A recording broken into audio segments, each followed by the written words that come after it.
I'm a coward. My father always says so. Yes, well, I'm not nothing anymore.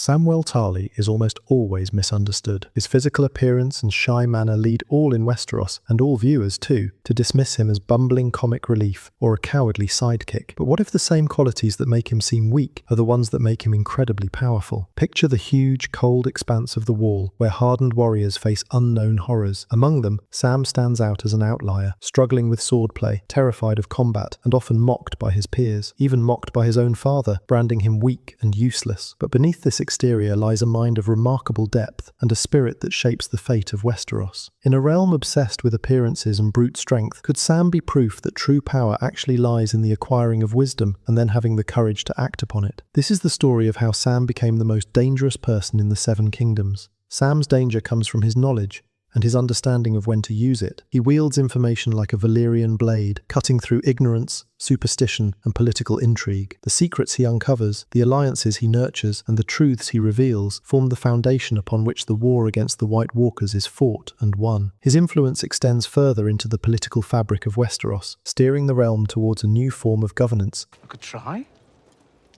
What? I've read about it.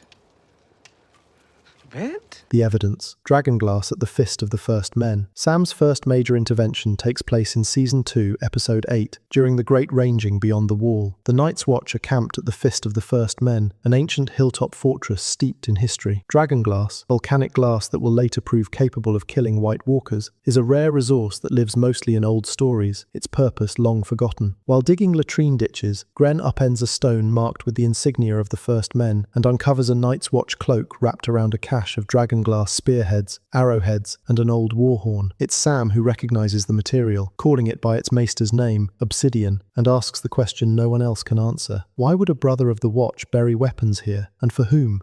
Ed suggests someone wanted them found. No one yet knows what they are for. The significance of this moment unfolds slowly. At the time, the discovery was a curiosity, not a revelation. The Southern Lords don't hear of it. The Night's Watch itself doesn't know what to do with it, but it plants a seed Sam will carry with him through the rest of the journey, and it puts the weapon in his hands that he'll use when the moment comes. The jagged rocks of the Fist bear witness to a quiet shift. The bookish steward, dismissed by his peers, is the only one who can name the thing they've all just unearthed. This moment marks a turning point for Sam. He moves beyond self-doubt and his peers' scorn. He begins to assert himself in a world that has long made fun of him. The Fist of the First Men becomes the first stage of Sam's quiet ascent from obscurity to significance, killing the first White Walker. By Season 3, Episode 8, the situation has changed completely. After the massacre at the Fist and the mutiny at Craster's Keep, Sam has fled south with Gilly and her newborn son. They take shelter in an abandoned cabin near a heart tree, alone, exhausted, and far from any help. The tension builds in a quieter way than you might expect. A strange murder of crows gathers in the branches, screeching,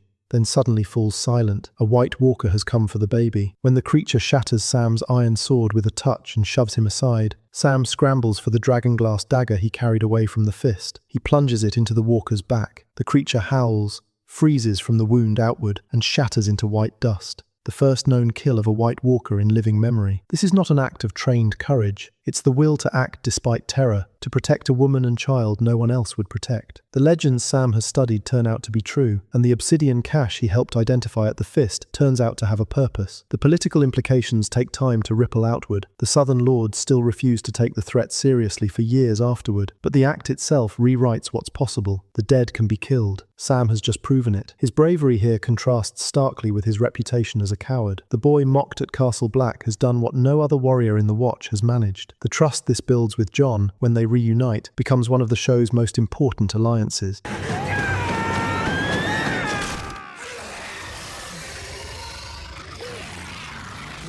Jon Snow's election as Lord Commander. The political chessboard shifts dramatically in Season 5, Episode 2, when Jon becomes Lord Commander of the Night's Watch. This election is far from a foregone conclusion. Jon is a young leader, seen by many as an outsider due to his bastard status and his idealistic tendencies. Alliser Thorne, his old tormentor, is the favourite. Denys Mallister also has loyal supporters. The brothers are divided. Sam's role here is crucial and very public. When Maester Aemon asks if there are any further candidates, Sam steps forward and nominates Jon. He stands before the gathered watch and recounts Jon's deeds: the killing of Corin Halfhand's captor, the leadership during the wildling assault when Thorne was wounded, the man they turned to when the night was darkest. Janos Slynt mocks him, and Sam, in a rare flash of steel, mocks Slynt right back, reminding everyone how Slynt hid in the pantry with the women and children during the battle.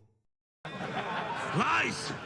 A wildling girl, a baby, and Lord Janos. The vote ties between Jon and Thorne. It's Maester Aemon casting the deciding ballot, who tips it in Jon's favour, but none of it happens without Sam's nomination speech. The broader context of Westeros at this time is one of fragmentation and mounting threats. The war between the Starks and Boltons is dividing the north, and the White Walkers loom ever closer. Jon's election places a leader with a vision of alliance and unity at the helm, and the trust Jon places in Sam from this moment on is recognition of Sam's willingness to stand up and be counted. Curing Jorah Mormont's grayscale. In Season 7, Sam performs a medical procedure that defies convention. Grayscale, a disfiguring and fatal disease, is considered incurable, and those afflicted are often exiled or left to die. Jorah Mormont is stricken with this disease, threatening to remove a key player from the Westeros board. Sam's decision to attempt the cure is an act of courage and compassion. The scene in the dim treatment room of the Citadel, with Sam carefully peeling away layers of infected flesh from Jorah's arm, conveys the gravity of the situation and the risk involved. This is forbidden knowledge, drawn from a restricted text Archmaester Ebrose explicitly told him not to use, and failure could mean death for Jorah and ruin for Sam. Sam's medical work has far-reaching political consequences. Jorah's return to Daenerys' service strengthens her claim and consolidates her leadership. It also signals a shift in Sam's role. He is no longer just a scholar or follower, but a healer too. On a psychological level, the cure shows Sam's growth from self-doubt to self-assurance. His willingness to act highlights his unique brand of bravery, rooted in knowledge, care, and moral conviction. Once again, the contrast between his appearance and the massive impact of his actions is clear. The annulment record and the stolen Citadel books. That he issued an annulment for Prince Rhaegar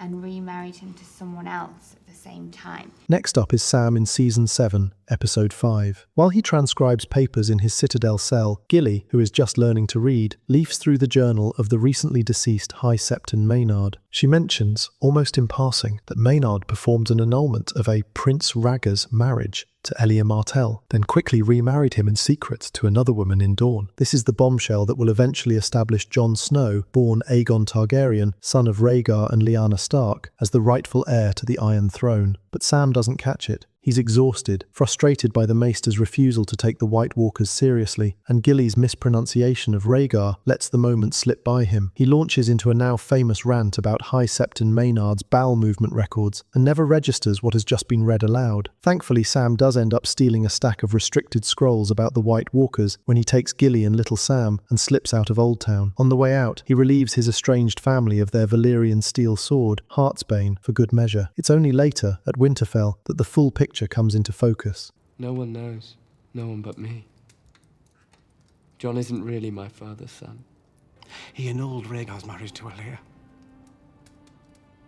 He wed Rhaegar and Lyanna in a secret ceremony. Bran reveals that Jon is the son of Lyanna and Rhaegar, and Sam, with the High Septon's diary fresh in his memory, is the one who can complete the puzzle. The annulment Gilly read aloud means Jon isn't a bastard at all. He's the true-born heir. Robert's rebellion was built on a lie, revealing Jon's true parentage in the crypts. Season 8, Episode 1, features one of the most emotionally charged and politically significant scenes in the series. Sam revealing Jon's true parentage beneath the crypts of Winterfell. The scene is sharpened by what Sam has just learned moments earlier. Daenerys has informed him, almost casually, that she executed his father and brother for refusing to bend the knee. He arrives in the crypts with grief and grievance fresh on him. Sam tells Jon plainly that he and Bran worked it out together. I bent the knee. I'm not king in the north anymore.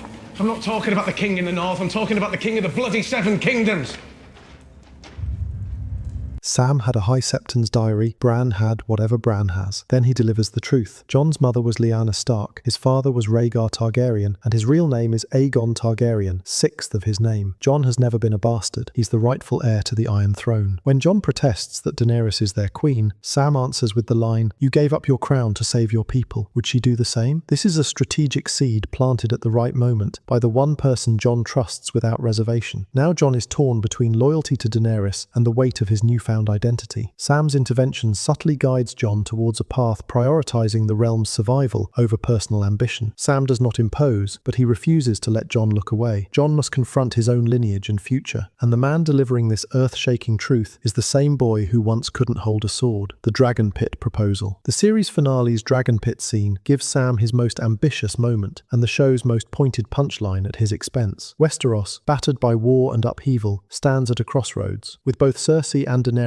dead, the great lords gather to decide who will rule. As Tyrion frames the question, Sam steps forward with an idea no one in Westeros has ever taken seriously, that perhaps the decision about what's best for everyone should be left to, well, everyone. It's the embryo of democracy in a land where power has only ever been inherited, married into, or seized by sword. And the assembled lords laugh in his face. Edmure Tully suggests they ought to give the dogs a vote as well. Jon Royce offers to ask his horse. Even Sansa smirks. The proposal is dismissed in seconds, and Tyrion's pitch for Bran the Broken wins instead. But the moment is more interesting than the laughter suggests. Sam was the only person in that gathering who thought to ask the question. The new system that does emerge, future monarchs chosen by the lords and ladies of Westeros rather than by birthright alone, is still aristocratic, still narrow, still very far from what Sam proposed. But the wheel has been pried slightly off its axle. Sam's appearance at Bran's small council in the closing minutes, now Grand Maester, is acknowledgement that the realm needs his kind of mind at the table. From the boy who couldn't hold a sword to the man who advises the king, Sam is representative of the transformation of Westeros.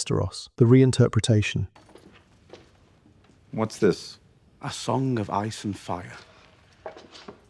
Sam's arc changes our understanding of power in Westeros. This is a realm that celebrates warriors and monarchs. Sam's influence exposes the limitations of this method, the contrast between how characters perceive him as a coward or joke, and the reality of his impact is huge. Sam's story stands as a testament to the power of underestimated individuals. Samwell Tarly stands as a beacon illustrating that knowledge, when coupled with bravery, is the deadliest weapon of all. Thank you for watching. Who else in Westeros do you believe wielded power in unconventional ways? Let us know in the comments. See you next time.